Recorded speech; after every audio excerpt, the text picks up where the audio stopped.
Hello everyone, this is Seema. Welcome to First Flight. आज हम English grammar में tense का टॉपिक करने वाले हैं, जिसमें सबसे पहले हम प्रेजेंट इंडेफिनिट टेंस की स्ट्रक्चर देखेंगे।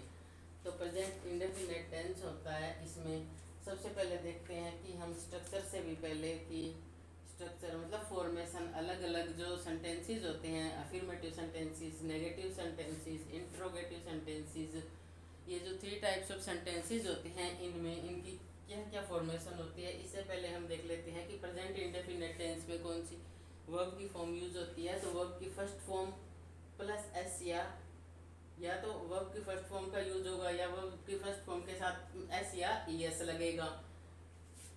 अफर्मेटिव सेंटेंसेस में वर्ब की फर्स्ट फॉर्म या फिर वर्ब की फर्स्ट फॉर्म प्लस एस या ई एस लगता है।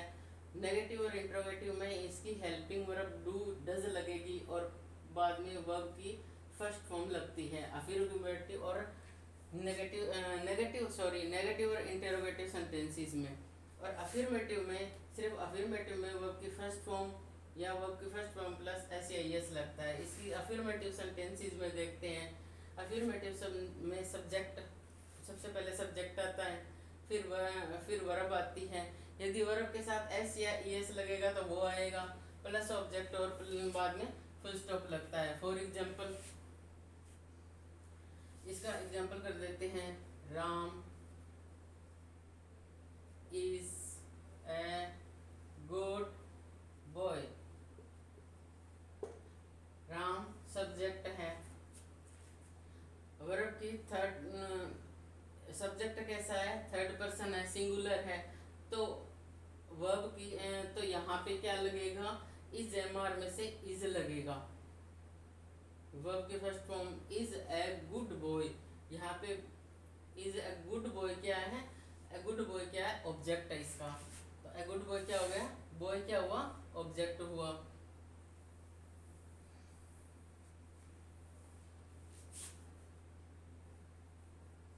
बाद में देखेंगे, ही गोज टू स्कूल।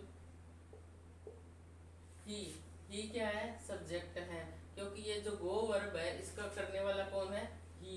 तो ही सब्जेक्ट है। सब्जेक्ट कैसा है, थर्ड पर्सन है, सिंगुलर है।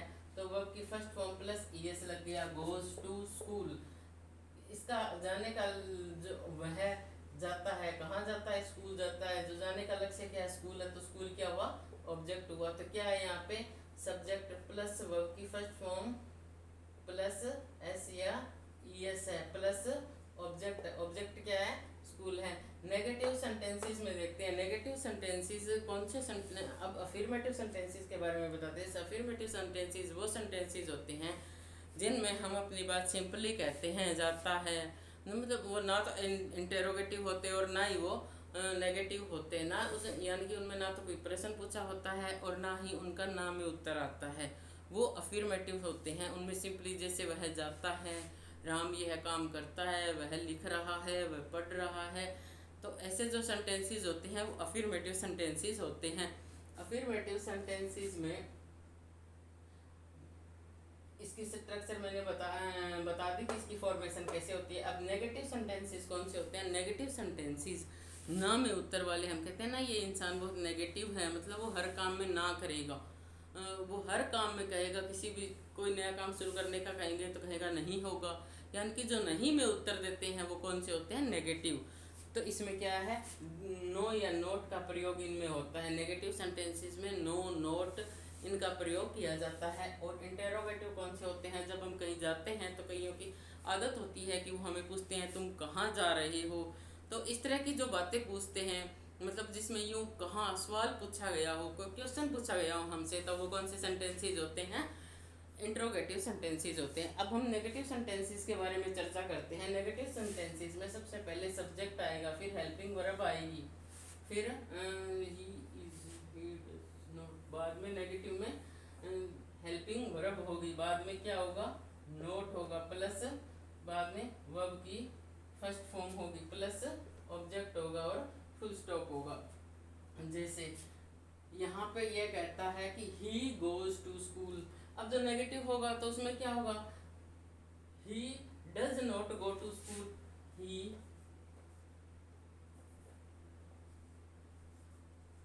Does not go to school, he does not go to school. अब यहाँ पे हेल्पिंग वर्ब कौन सी लगी, डज। डज किसके साथ लगती है, जब सब्जेक्ट थर्ड पर्सन सिंगुलर हो तब डज लगती है। यहाँ पे सब्जेक्ट देखते हैं इसका, ही है, थर्ड पर्सन है, सिंगुलर भी है, हाँ, तो इसके साथ क्या लगेगा, डज। डू या डज में से हम कौन सी लगाएं, ये इस बात पे डज उसके साथ लगती है जब सब्जेक्ट थर्ड पर्सन सिंगुलर हो, बाकियों के साथ डू लगता है। तो यहाँ पे ही डज, बाद में क्या आता है, नोट। नोट हमने लगा दिया, बाद में क्या आती है, वर्ब। वर्ब की फर्स्ट फॉर्म आएगी क्योंकि यहाँ पे डज लग चुका, तो अब यहाँ पे सीधी वर्ब की फर्स्ट फॉर्म आएगी। यहाँ पे ऐसे आई कुछ नहीं लगाना, गो टू स्कूल, और यहाँ पे क्या लगा दिया हमने, ऑब्जेक्ट, और अंत में क्या लगा दिया, फुल स्टॉप। ऐसे कोई और सेंटेंस उठाते हैं, आई है, तो आई के साथ अब हमें, अब इसके बाद सब्जेक्ट लगा दिया आई, अब हमें हेल्पिंग वर्ब लगानी है। सब्जेक्ट क्या है, क्या ये थर्ड पर्सन है, नहीं है, तो यहीं पे बात कट हो गई। तो अब क्या लगेगा, डू, क्योंकि थर्ड पर्सन होता तो हम डस को उठाते। फिर सिंगुलर देखते तो यहाँ पे है ही, जब ये फर्स्ट पर्सन तो डू ही आएगा, डू। तो इसमें से ये डू लगा दी हमने, अब क्या लगाएंगे हम, नोट। नोट के बाद अब हम क्या लगाते हैं, वर्ब की फर्स्ट फॉर्म, तो कुछ भी लगाते हैं, आई डू नोट प्ले। बाद में लगाना है हमें ऑब्जेक्ट। ऑब्जेक्ट कुछ भी, क्या खेलते हैं, चेस, और बाद में full stop. I do not play chess, ये बन गया, ये नेगेटिव में हो गई, I do not play chess. अब इंट्रोगेटिव में, इंट्रोगेटिव मैंने बताया था, इंट्रोगेटिव जब जिसमें कोई बात पूछी हो। इंट्रोगेटिव भी दो टाइप के होते हैं, एक तो जिसमें सीधा हम आंसर दे देते हैं यस या नो में, तो ऐसे के लिए, ऐसे जो क्वेश्चन हम पूछते हैं उनके लिए क्या लगाते हैं, हम पहले हेल्पिंग वर्ब लगाते हैं। सबसे पहले हेल्पिंग वर्ब लगाएंगे, जैसे मैं कहूँ डू यू प्ले क्रिकेट, तो डू यू प्ले क्रिकेट, तो इसका आंसर क्या होगा, यदि खेलना है, यस करना है तो कहोगे यस आई प्ले, और नहीं करना है तो नो आई नॉट प्ले, यही आंसर देंगे। तो इनका आंसर तो ऐसे यस या नो में मिलता है, यदि जब हम पहले हेल्पिंग वर्ब लगाते हैं तो पहले क्या आएगा, डू यू, क्योंकि यू सेकंड पर्सन है, सेकंड पर्सन है तो इसके साथ हेल्पिंग वर्ब कौन सी लगेगी, डू। डू यू, बाद में क्या लगाना है हमें, सब्जेक्ट। सब्जेक्ट लगा दिया हेल्पिंग वर्ब के बाद में वर्ब की फर्स्ट फॉर्म। अब यहाँ पे एस या एस नहीं लगेगा क्योंकि यहाँ पे ये लग चुका है, डू लग चुका है, तो सीधी वर्ब की फर्स्ट फॉर्म आगे कुछ नहीं देखना, चाहे सब्जेक्ट कैसा ही हो। जब हेल्पिंग वर्ब लग चुकी है, डू यू, बाद में वर्ब लगा दें प्ले। अब क्या लगाना है हमें, ऑब्जेक्ट। ऑब्जेक्ट कुछ भी लगा सकते हैं, डू यू प्ले यदि है तो, नहीं यदि नहीं लगाना चाहते तो हम इतना ही कर सकते हैं, डू यू प्ले। और यदि इसमें ऑब्जेक्ट लगाना चाहे तो do you play cricket, do you play cricket, इस तरह भी कर सकते हैं। अब इसी में अब हमें डज वाला बनाना हो तो डज। अब हम सब्जेक्ट ऐसा उठाएंगे जो थर्ड पर्सन सिंगुलर हो। थर्ड पर्सन सिंगुलर श्याम भी हो सकता है, एस एच,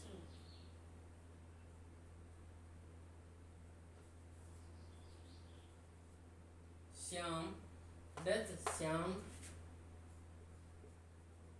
प्ले क्रिकेट, ठीक है। ये क्योंकि श्याम क्या है, थर्ड पर्सन है। थर्ड पर्सन सिंगुलर का प्रोनाउन हो ये जरूरी नहीं है, नाउन भी हो सकता है। मैंने पिछली वीडियो में बताई थी, इंट्रोडक्शन वीडियो में बता चुकी हूँ। टेंस को अच्छे से समझने के लिए मेरी वीडियो शुरू से अंत तक देखना, और इंट्रोडक्शन वीडियो जरूर देखना। उसमें थोड़ी साउंड प्रॉब्लम है तो ईयरफोन लगाने से हो जाएगी। अभी भी मेरा माइक कम ही काम कर रहा है तो मैं बहुत ज़ोर से बोल रही हूँ, इस वजह से है। पहले थोड़ी एक वीडियो में साउंड प्रॉब्लम है तो उसमें थोड़ा देख लेना, थोड़ा ईयरफोन लगा के देख लेना।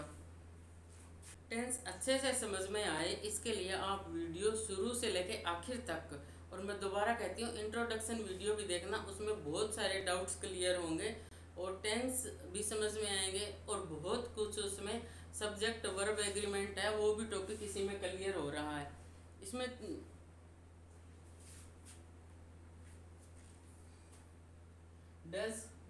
डज श्याम प्ले क्रिकेट, तो ये इसकी स्ट्रक्चर हो चुकी, मैं दोबारा करवा देती हूँ।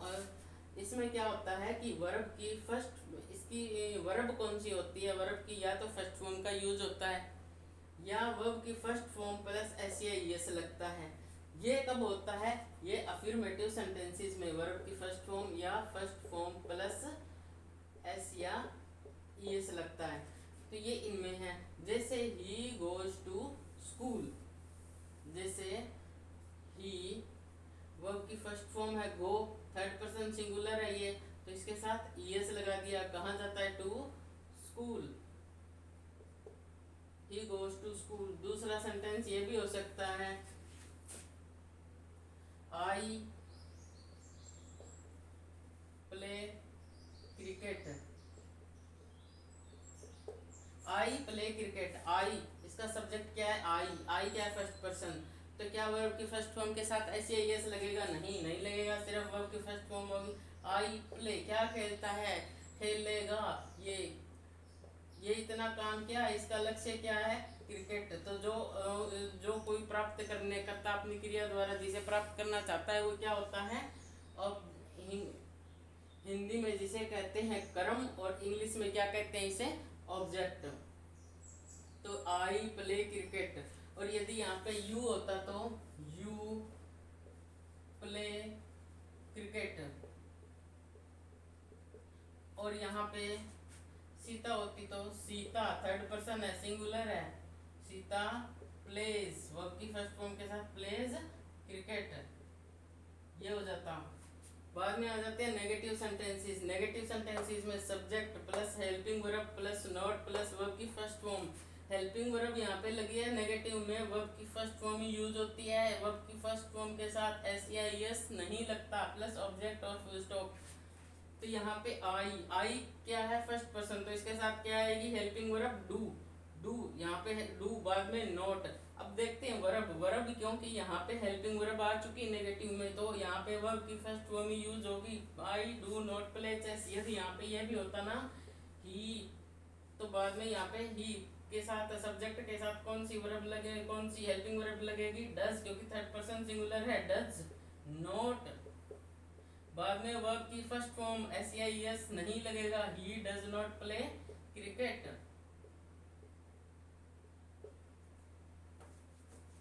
अब आते हैं इंट्रोगेटिव में। इंट्रोगेटिव में यदि यस नो वाले आंसर हमें मिल रहे हैं तो हेल्पिंग वर्ब होगी सबसे पहले, बाद में सब्जेक्ट होगा, उसके बाद यहाँ भी वर्ब की फर्स्ट फॉर्म होगी एस या यस नहीं होगा और ऑब्जेक्ट होगा, और अंत में मार्क ऑफ क्वेश्चन लगेगा इसमें। तो ये क्या होगा, डू यू प्ले क्रिकेट, यहाँ पे हेल्पिंग वर्ब लग गई, क्योंकि यहाँ पे डू क्यों लगा, यहाँ पे क्योंकि डज क्यों नहीं लगा, क्योंकि यहाँ पे यू क्या है, सेकंड पर्सन है, और हमें पता है डज तो थर्ड पर्सन सिंगुलर के साथ लगता है। और बाद में यहाँ पे हेल्पिंग वर्ब आ गई तो वर्ब की फर्स्ट फॉर्म यूज होगी, तो play cricket, does Shyam play cricket. यदि श्याम क्यों है, यहाँ पे डज क्यों आया, क्योंकि इसका जो सब्जेक्ट है वो थर्ड पर्सन सिंगुलर है, तो डज श्याम प्ले क्रिकेट। ये तो हो गई ये सुनो वालों की। अब जो क्वेश्चन वर्ड से स्टार्ट होते हैं उनकी और बता देती हूँ। क्वेश्चन वर्ड से, वट,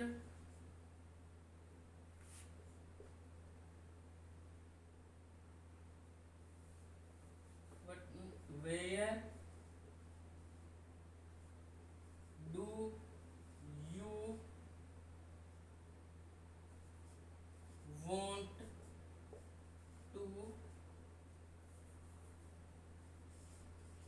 गो।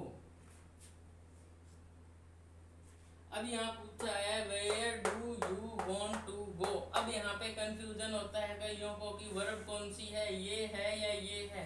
अभी मैं बताती हूँ। ये जाएगा, ये क्या चाहता है, क्या चाहता है, जाना, और जो करता अपनी क्रिया द्वारा जो करना चाहता है, जिसे प्राप्त करना चाहता है, वो क्या होता है, वो ऑब्जेक्ट होता है। तो यहाँ पे गो वर्ब थी पर ऑब्जेक्ट बन चुकी है यहाँ पे। तो where do you want to go, तो यहाँ पे यू क्या है, सेकंड पर्सन का, तो हेल्पिंग वर्ब डू लगेगी, डू या डज में से कौन सी लगेगी, डू लगेगी, डज नहीं लगेगी क्योंकि ये सेकंड पर्सन का है। अब यहाँ पे वर्ब की फर्स्ट फॉर्म लगेगी, एस नहीं लगेगा, टू गो, ये हो गया। और यहाँ पे जो इनका आंसर आएगा वो हम यस या नो में नहीं दे सकते। क्या हमसे कोई यूँ पूछे where do you want to go, तो हम यस कहेंगे या नो कहेंगे? नो या नहीं कहेंगे। अब हमें लंबा उत्तर देना होगा, तो हम बताएंगे कि हम जैसे पूछा तो कहेंगे I want to go Agra. ये हमें लंबा आंसर देना होगा, सिर्फ नो या यस में हमारा काम इसमें नहीं चल सकता। अब आशा करती हूँ कि ये आपको समझ में आएगा। अब देखते हैं कि प्रेजेंट इंडेफिनिट टेंस है, ये कहाँ कहाँ इसका यूज़ किया जाता है। आगे हम ये देखने वाले हैं। और अब देखते हैं इसमें वर्ब की फर्स्ट फॉर्म प्लस एस या ईएस लगता है। हेल्पिंग वर्ब इसकी डू या डज होती है। इसकी फॉर्मेशन हमने देख ली। अफर्मेटिव सेंटेंसेस में हमने देख लिया कि वर्ब की हुई सब्जेक्ट प्लस वर्ब की फर्स्ट फॉर्म प्लस या एस या ईएस और ऑब्जेक्ट, और अंत में क्या लगता है? फुल स्टॉप लगता है। नेगेटिव सेंटेंसेस जो होते हैं उनमें subject plus helping verb plus not लगेगा, क्योंकि नेगेटिव है तो नॉट तो लगेगा ही। प्लस वर्ब की फर्स्ट फॉर्म प्लस ऑब्जेक्ट लगता है। बाद में आता है कौन से? Interrogative sentences. इंट्रोगेटिव सेंटेंसेस जिनमें होते हैं, इनमें सब दो तरह के क्वेश्चन पूछे जाते हैं। एक तो जिनके आंसर हमें यस नो में मिल जाए, तो उनमें यस नो वाले helping verb plus subject plus verb की फर्स्ट फॉर्म प्लस ऑब्जेक्ट से स्टार्ट होते हैं। और एक होते हैं क्वेश्चन वर्ड से plus helping verb plus subject plus verb की फर्स्ट फॉर्म प्लस ऑब्जेक्ट से स्टार्ट होते हैं। ये होती है इनकी फॉर्मेशन के बाद अब देखते हैं हम इनके यूजेस की ये कहाँ कहाँ यूज होते हैं। यूजेस देखते हैं। तो यूजेस में कुछ एडवर्ब्स होती है। एडवर्ब, अब एडवर्ब के बारे में मैं बता देती हूँ कि एडवर्ब मैंने इंट्रोडक्शन वीडियो में बताया था कि वर्ब क्या होती है। वर्ब को हिंदी में क्रिया कहते हैं। क्रिया क्या होती है? क्रिया हिंदी में क्रिया हिंदी में क्या कहते हैं इसको? किसी काम को जिससे किसी काम का करना या होना पाया जाए। सीधी सी बात है, जो कोई भी काम होता है, अभी मैं लिख रही हूँ ऐसे ऐसे ऐसे, ये क्या है? लिखना क्या है? क्रिया है। और अब मैं एक ट्री ड्रॉ करूँ तो ये क्या है? ड्रॉ करना क्या है? ये भी एक क्रिया है। अभी मैं चल रही हूँ, ये क्या है? क्रिया है। मैं बोल रही हूँ, ये क्या है? क्रिया। मैं बोल के पढ़ा रही हूँ यानी कि टीच कर रही हूँ, ये क्या है? क्रिया है। हिंदी में इसे, इंग्लिश में इसे वर्ब कहते हैं। तो वर्ब हमें समझ में आ गया। अब ये इसके पीछे वर्ब के आगे एड और लगा दिया, एडवर्ब। एडवर्ब को हिंदी में कहते हैं क्रिया विशेषण। क्रिया विशेषण इसे हिंदी में कहते हैं। तो क्रिया विशेषण यानी कि विशेषण जो विशेषता बताता है जो किसी की। और जो क्रिया विशेषण क्या होता है? जो क्रिया की विशेषता बताता है वो क्रिया विशेषण होता है। इंग्लिश में इसे क्या कहते हैं? एडवर्ब। एडवर्ब। और इंग्लिश में क्या होगा? इसकी डेफिनेशन होगी who tell us more about verb is called adverb. ठीक है, who tell us more about verb is called adverb, यानी कि वो हमें वर्ब के बारे में बता रहा है कि वो कैसी है। जैसे मैंने लिख दिया रन। रन क्या है? वर्ब है। क्या है? वर्ब है। और मैं कह दूं रन फास्ट, तो ये क्या है? फास्ट क्या है? एडवर्ब। यानी कि ये हमें बता रहा है कि दौड़ता कैसे है। रन फास्टली, कैसे दौड़ता है? तेज दौड़ता है। स्लोली, स्पीक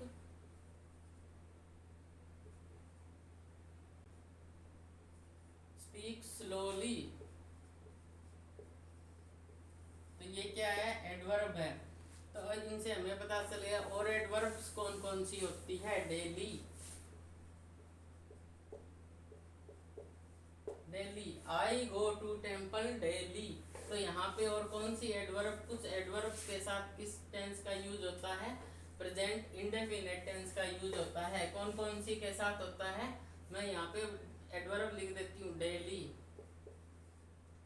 इसका सेंटेंस अभी बनाते हैं। आई सब्जेक्ट है तो इसके साथ अब वर्ब जो लगेगी, क्योंकि ये फर्स्ट पर्सन का है, थर्ड पर्सन तो नहीं है ना। तो आई, अब वर्ब लगा दी गो, तो इसके साथ एस नहीं लगेगा क्योंकि ये फर्स्ट पर्सन है। कहाँ जाता है, गो टू स्कूल। लक्ष्य कहाँ जाना है, स्कूल। स्कूल कैसे जाता है, डेली। डेली जाता है, तो हमें पता चल गया ये इसकी हैबिट है डेली देखते ही। तो कौन सा टेंस यूज होगा, प्रेजेंट इंडेफिनिट टेंस यूज होगा। अब दूसरी एडवर्ब आती है फ्रीक्वेंटली। फ्रीक्वेंटली जहां लगी हो वहां पे भी कौन सा टेंस होता है, प्रेजेंट इंडेफिनिट टेंस होता है। Daily, everyday. एवरीडे जहां होगा वहां भी प्रेजेंट इंडेफिनिट होगा। He goes to morning walk every day. Every day से हमें क्या पता चला कि यहाँ क्या लगेगा, प्रेजेंट इंडेफिनिट टेंस। और प्रेजेंट इंडेफिनिट टेंस में यदि अफर्मेटिव सेंटेंस है तो वर्ब की फर्स्ट फॉर्म के साथ एस लगेगा। देखना है कि सब्जेक्ट कैसा है, थर्ड पर्सन सिंगुलर है तो वर्ब की फर्स्ट फॉर्म के साथ एस लगा दिया। Goes to morning walk. Morning walk पे जाता है, कब जाता है, डेली जाता है या हफ्ते में एक दिन, तो एवरी डे।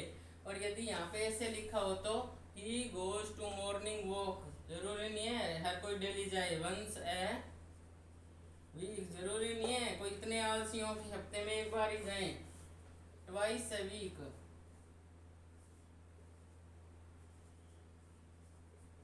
तो once a week, twice a week, daily, frequently, every day, every night, इनके साथ कौन सा लगता है, प्रेजेंट इंडेफिनिट टेंस। ये बहुत सारी एडवर्ब्स होती हैं, इनके साथ प्रेजेंट इंडेफिनिट टेंस का प्रयोग करते हैं। जनरली और जनरली के साथ जनरली, यूजुअली। यूजुअली जहाँ लगा हो वहाँ पे भी कौन सा टेंस होता है, प्रेजेंट इंडेफिनिट टेंस होता है। Generally, usually, every week, every month, sometimes.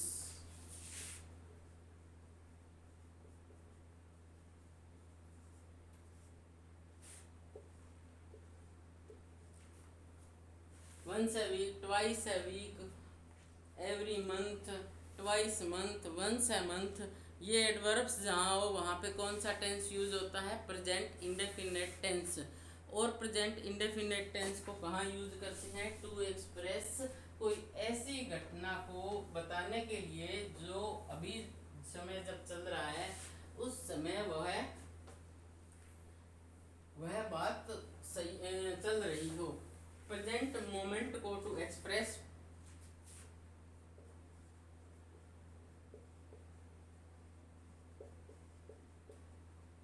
Present moment, to express present moment. कोई ऐसी घटना जो अभी प्रेजेंट में चल रही है, टू एक्सप्रेस एन इवेंट।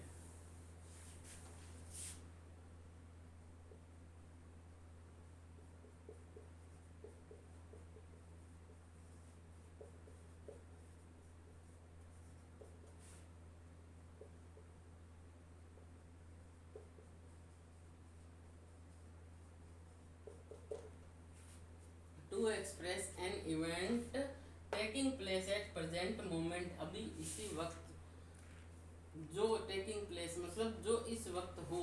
जैसे वह दिल्ली रहता है, कोई लड़का है राधे श्याम, राधे श्याम का लड़का और अभी दिल्ली रहता है, तो रहने को इंग्लिश में क्या कहते हैं, लाइव। अब थर्ड पर्सन सिंगुलर है तो लाइव्स, क्योंकि वर्ब की फर्स्ट फॉर्म के साथ एस लाइव्स इन दिल्ली। तो एट प्रेजेंट की घटना है, इस वजह से इसमें क्या लगा है, प्रेजेंट इंडेफिनिट टेंस है। जैसे अब मैं कह दूं I study in, I study, आई है, आई फर्स्ट पर्सन है, तो इस वजह से वर्ब की फर्स्ट फॉर्म के साथ एस नहीं लगेगा, तो वर्ब की फर्स्ट फॉर्म लगेगी I study in class 10th। तो क्योंकि अभी या 10th क्लास में पढ़ता है इस वक्त, ये बात ठीक है, पर वो हमेशा तो 10th क्लास में नहीं रहेगा। अभी राधे श्याम दिल्ली में रहता है, पर वो रहता है परमानेंट, उसका रेजिडेंशियल है, पर अब हो सकता है कि वो किसी काम के लिए कहीं बाहर भी गया हो। और कहाँ यूज होता है, to express general truth. General truth और परमानेंट ट्रूथ। जनरल ट्रूथ क्या होती है कि जो अपनी पृथ्वी है, ये अर्थ के जो अपनी पृथ्वी है ये सूर्य के चारों ओर चक्कर लगाती है, और हमें पता है कि ये चीज़ें हमारी टाइम टू टाइम चेंज भी हो जाती है, क्योंकि थ्योरीज आती रहती है। पहले हम सोचते थे कि ये पृथ्वी फ्लैट है, पर अब कहते हैं कि ये गोल है, तो ये थ्योरी बदलती रहती है। तो जनरल ट्रूथ है ये, पर ये ज़रूरी नहीं है कि आगे हमारी धारणा पृथ्वी के बारे में ऐसी ही रहे। तो ये जनरल, और कुछ परमानेंट ट्रूथ भी होती है। टू एक्सप्रेस जनरल ट्रूथ और टू एक्सप्रेस जनरल ट्रूथ और परमानेंट ट्रूथ। कोई जनरल ट्रूथ हो या कोई परमानेंट ट्रूथ हो, तो उसको एक्सप्रेस करने के लिए, जैसे the earth moves round the sun, ये जनरल ट्रूथ है, या परमानेंट भी कह सकते हैं। फिलहाल तो हमें परमानेंट ही लग रही है, क्या पता आगे आने वाले सालों में ये सच्चाई भी बदल जाए। The earth moves around the sun, की हमारी जो धरती है ये सूर्य के चारों ओर चक्कर लगाती है। हमें पता है टू एंड टू मेक, यहाँ पे ICIS क्यों नहीं लगेगा, क्योंकि ये क्या है, दो सब्जेक्ट है, तो प्लूरल हो गया make four. Two and two make four, the earth moves around the sun. तो यहाँ पे क्या है, जनरल ट्रूथ है। इनको बताने के लिए प्रेजेंट इंडेफिनिट टेंस लगता है। Honesty pays in the long run, और क्या होती है, ऑनेस्टी जो सच्चाई है, honesty pays in long run. Honesty हम कहते हैं कि जो सच्चाई है ये मतलब लंबे समय तक चलती है। तो इनको एक्सप्रेस करने के लिए प्रेजेंट इंडेफिनिट टेंस लगता है। और किसको, टू, कोई डेली का अपना रूटीन हो, उसे रूटीन हो, या हमारी कोई हैबिट हो, डेली रूटीन और हैबिट को बताने के लिए भी कौन सा टेंस यूज होता है, प्रेजेंट इंडेफिनिट टेंस का हम प्रयोग करते हैं टू एक्सप्रेस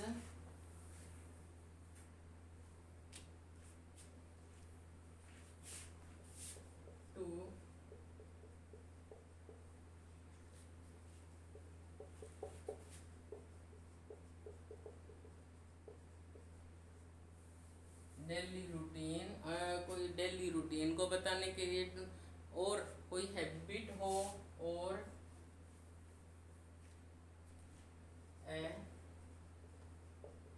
हैबिट और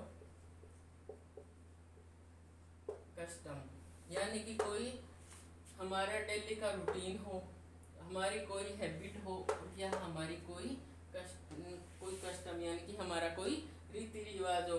डेली का रूटीन क्या है, होता है Sheela gets, third person singular है तो गेट्स अप 6 AM डेली। तो ये क्या है, डेली रूटीन हो गया। और कोई हैबिट हो, I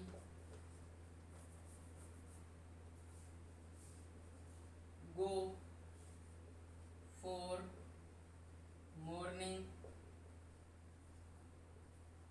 walk every day. I go for morning walk every day. तो ये क्या है, ये अपनी क्या एक हैबिट भी है, आई यूं कह दे कि मैं रोज़ सुबह क्या है, सुबह उठते ही एक गिलास पानी पीता हूँ, ये तो अपनी हैबिट हो गई, तो ये भी हैबिट है। और कोई कस्टम यानी कि कोई रीति रिवाज हो, तो द हिंदूज बर्न, क्योंकि हिंदूज प्लूरल है, burn their deads, the Hindus burn their deads. तो यहाँ पे ये हमारा रीति रिवाज है कि हिंदू लोग होते हैं जो अपने डेड्स होते हैं उन्हें जलाते हैं। तो ये क्या हो गई हमारी रीति रिवाज हो गई। और कहाँ होता है टू, कोई ऐसी घटना को बताने के लिए जो मतलब नियर फ्यूचर में घटित होगी, और वो मस्ट हैपन, मस्ट मतलब जरूर होगी, जहाँ मस्ट लग जाता है वहाँ मतलब जरूर होकर ही रहेगी। जैसे किसी की शादी की तारीख हो तो वो शादी होके ही रहेगी, या यूँ तो हो भी सकता है कि ना हो।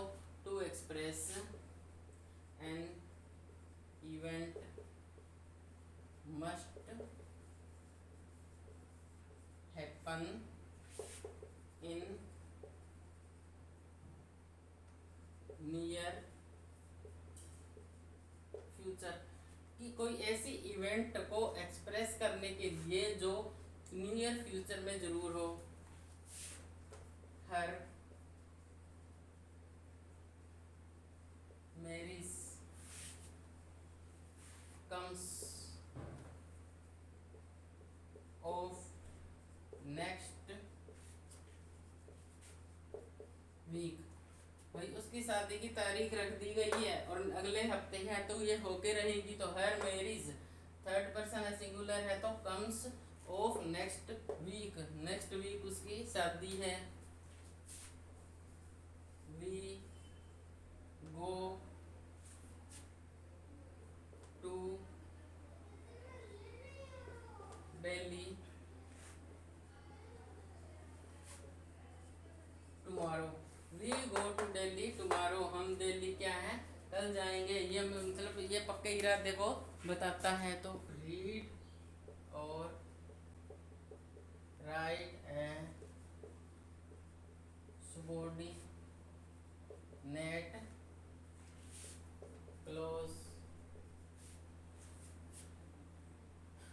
when man clause, when man clause refers to future. कोई सबॉर्डिनेट क्लोज को लिखने के लिए या पढ़ने के लिए हम प्रेजेंट इंडेफिनिट टेंस लगाते हैं। कब लगाते हैं? जब मेन क्लोज जो होता है वो फ्यूचर को रेफर करता हो। तो ऐसे कौन से सेंटेंसेस होते हैं, जैसे हम कहते हैं कि मैं भाई यदि तुम मेहनत करोगे तो तुम पास हो जाओगे। If you work hard, if you work hard you, ये कहता है कि यदि मेहनत करोगे। तो ये मेन सेंटेंस में क्या बात कही है कि मेहनत करोगे। तो फ्यूचर क्या है कि भाई यू विल, फ्यूचर के लिए विल पास, तो तुम पास हो जाओगे। I wait here until he comes, ठीक है कि मैं वेट करूँगा। I will wait, I wait करूँगा तो I will wait here until he comes, जब तक कि वो आ जाए मैं तब तक उसका इंतजार करूँगा। तो ये फ्यूचर में इंतजार करेगा और कब कि जब तक वो आ जाए। तो और किसी को टू कोट समवन, किसी मतलब ये कहा कोई कवि वगैरह के जो विचार होते हैं ना उनको व्यक्त करने के लिए भी प्रेजेंट इंडेफिनिट टेंस को हम लगाते हैं। तो कब लगाते हैं? To quote someone.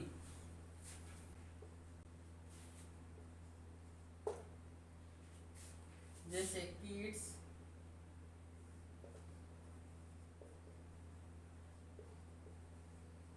says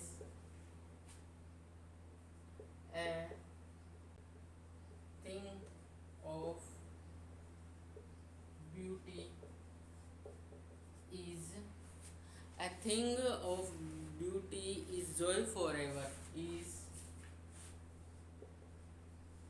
Joy for ever. तो ये जो कवि की बात को कहने के लिए कौन सा टेंस यूज हुआ है, प्रेजेंट इंडेफिनेट टेंस हुआ है। तो प्रेजेंट इंडेफिनेट टेंस का अब एक बार हम थोड़ा सा रिवीजन ले लेते हैं कि ये इसके यूज़ कहाँ कहाँ होते हैं। इसका यूज़ होता है जब कुछ एडवर्ब्स हो, डेली, फ्रीक्वेंटली, जनरली, यूजुअली, ये एडवर्ब्स हों तब, या कोई जैसे I go to morning walk daily, या कोई ऐसी घटना को बताने के लिए जिन to express an event who takes place at present moment, यानी कि अब इसी वक्त हो, जैसे राधे श्याम लाइव इन दिल्ली, यानी कि वो दिल्ली में रहता है, हो सकता है किसी काम के लिए बाहर गया हो, और कोई रूटीन हैबिट, कोई डेली रूटीन हो, कोई हैबिट हो, कोई कस्टम हो, उसे एक्सप्रेस करने के लिए भी हम प्रेजेंट इंडेफिनेट लगाते हैं। जैसे हिंदूज बर्न देयर डेड, और हैबिट्स बता दी, जैसे सुबह जल्दी उठते हैं तो उनके बताने के लिए। टू कोट समवन, किसी कवि की बात को कहने के लिए भी हम लगाते हैं। और टू एक्सप्रेस मेन क्लोज, किसी मेन क्लोज को बताने के लिए और जब टू एक्सप्रेस मतलब टू रीड और राइट सबॉर्डिनेट क्लोज, और कब जब सबॉर्डिनेट क्लोज को लिखने के लिए जब मेन क्लोज जो होता है वो फ्यूचर को इंडिकेट करे, तो यहाँ इन जगह पे हम प्रेजेंट इंडेफिनेट टेंस लगाते हैं। आशा करती हूँ मेरी वीडियो आपको पसंद आई होगी। यदि मेरी वीडियो आपको पसंद आई है तो इसे लाइक, शेयर और सब्सक्राइब ज़रूर करें। आगे मैं पास्ट इंडेफिनेट टेंस करवाऊँगी। धन्यवाद।